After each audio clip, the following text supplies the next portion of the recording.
देखो तो ये संसार कितना सुंदर है, किंतु वास्तविक सत्य ये है कि इस संसार में सब कुछ नश्वर है। जो कल था वो आज नहीं है, जो आज है वो कल नहीं था, और जो आज है वो कल भी नहीं होगा। प्रत्येक व्यक्ति अपने अपने समय पर काल को प्राप्त हो जाता है। इस रूप का नाश करता है बुढ़ापा, प्राणों का नाश करती है मृत्यु, आलस्य, ईर्ष्या धर्म का नाश करते हैं, और क्रोध संबंध का नाश करता है। किंतु एक ऐसा भाव है जो अकेला ही सारे गुणों का नाश करने में सक्षम है, और वो है अभिमान।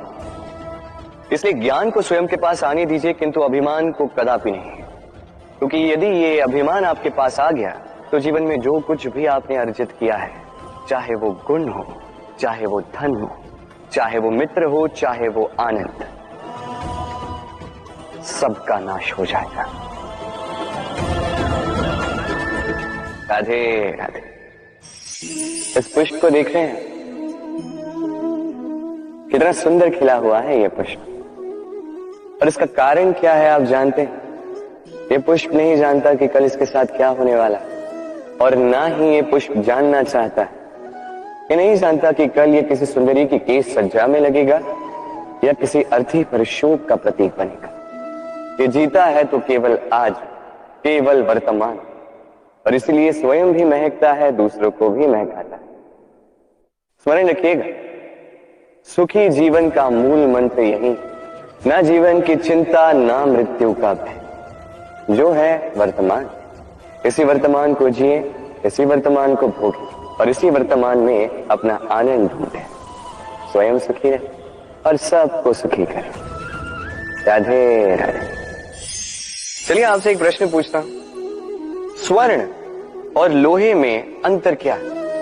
अब अधिकतर लोगों का उत्तर यही होगा कि स्वर्ण बहुमूल्य है। स्वर्ण का मूल्य लोहे से कहीं अधिक उचित है, किंतु हमें यह बात नहीं भूलनी चाहिए कि स्वर्ण हमारे श्रृंगार का कार्य करता है, हमें तनिक और सुंदर दिखाता है। दूसरी ओर लोहा उन सैनिकों की ढाल और तलवार बनकर रक्षा करता है जो सैनिक हमारे प्राणों की रक्षा करते हैं। ये सैनिक नहीं तो हमारे प्राण।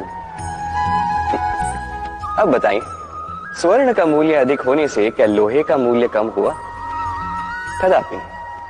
इसी प्रकार इस जीवन में आप चाहे जितने प्रयास कर, कुछ न कुछ ऐसा अवश्य होगा जो आपको कभी नहीं मिलेगा, और इसके कारण स्वयं को हीन समझ लेना अनुचित है। हो सकता है आपके पास वो गुण हो जो संसार में और किसी के पास भी नहीं है, तो उस गुण को समझिए, उसे बढ़ाइए और उसे सहेज करें। स्मरण रखिए, संसार में प्रत्येक व्यक्ति विशेष होता है, और संसार में सभी को सब कुछ नहीं मिलता। स्वयं देख लीजिए, स्वर्ण को जिस दुकान में सहेज कर रखा जाता है, उस दुकान के ताले लोहे से ही बने।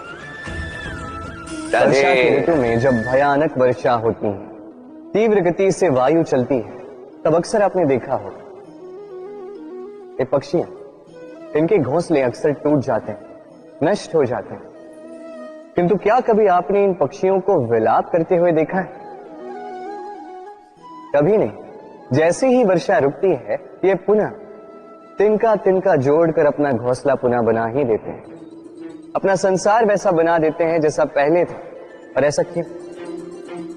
क्योंकि इस चक्रवात के कार्य से इन पक्षियों को कोई लेना देना है ही नहीं। वो तो बस वो करते हैं जो उनके हाथ में। और यही है सुखी जीवन का मूल मंत्र। जो आपके वश में नहीं, उस पर विलाप करके कोई लाभ नहीं होगा। अपना ध्यान केवल उस पर केंद्रित कीजिए जो आपके वश में। जो बदल चुका है उसे कदाचित आप बदल नहीं सकते, किंतु जिसे आप बदल सकते हैं उस पर ध्यान केंद्रित कीजिए। इस जीवन में तनिक सकारात्मक बन जाइए, देखिए सब शुभ होगा। राधे राधे। मनुष्य सदैव विश्वास करता है ऊपर उठने में, ऊंचा और ऊंचा उठने में, किंतु वास्तविकता तो यह है कि जब तक शिखर को स्पर्श नहीं करोगे ऊपर उठने में आनंद नहीं आएगा। अब देखिए ये वर्षा, वर्षा जब आकाश से गिरती है धरती भी इसका स्वागत करती है, क्योंकि वर्षा गिरती है धरती की प्यास बुझाने के लिए। वर्षा आती है तो वन उपवन झूम उठते हैं, मोर पपीहे नाचते हैं गाते हैं। इसलिए नहीं कि वर्षा गिरी, इसलिए कि वर्षा उस भाव से गिरी। अब उसी स्थान पे यदि आकाश से कड़कती हुई बिजली धरती पर गिरे तो ये प्रकृति भयभीत हो जाती है। अर्थात ये भाव अत्यंत महत्वपूर्ण है। सर्वप्रथम इस भाव को देखिएगा और यदि इस भाव में सृजन है तो समझ लीजिए सब कुछ शुभ ही होगा। राधे राधे।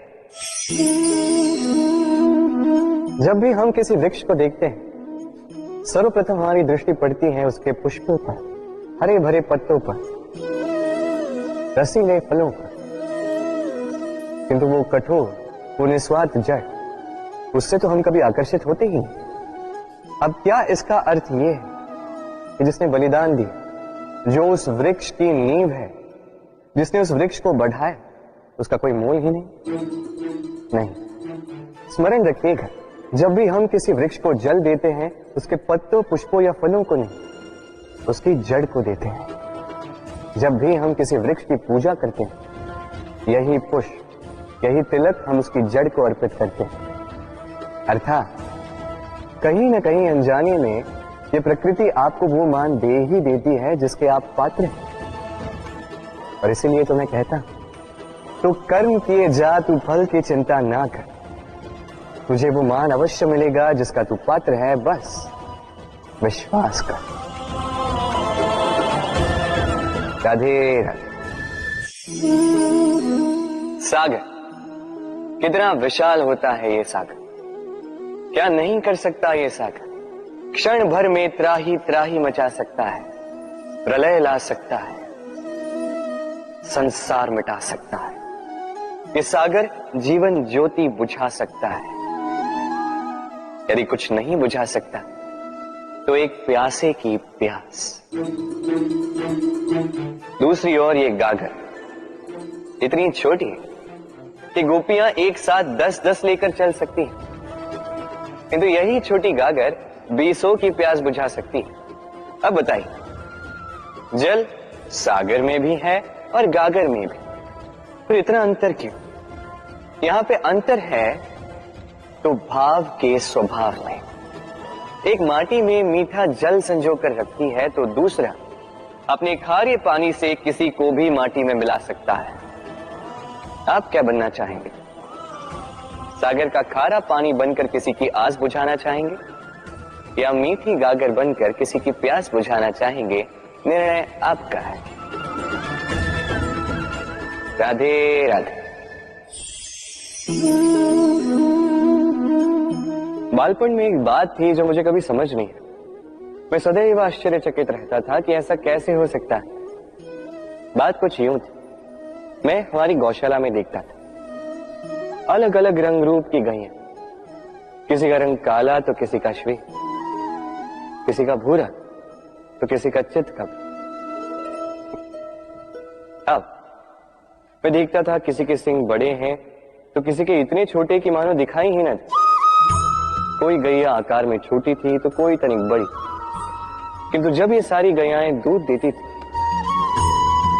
तब मैंने देखा सब कुछ तो समान, रंग समान, स्वाद समान, गुण समान, पौष्टिकता समान। अब मैं ये समझ नहीं पाया, मेरी दृष्टि में तो सारी गैयाएं अलग अलग थी।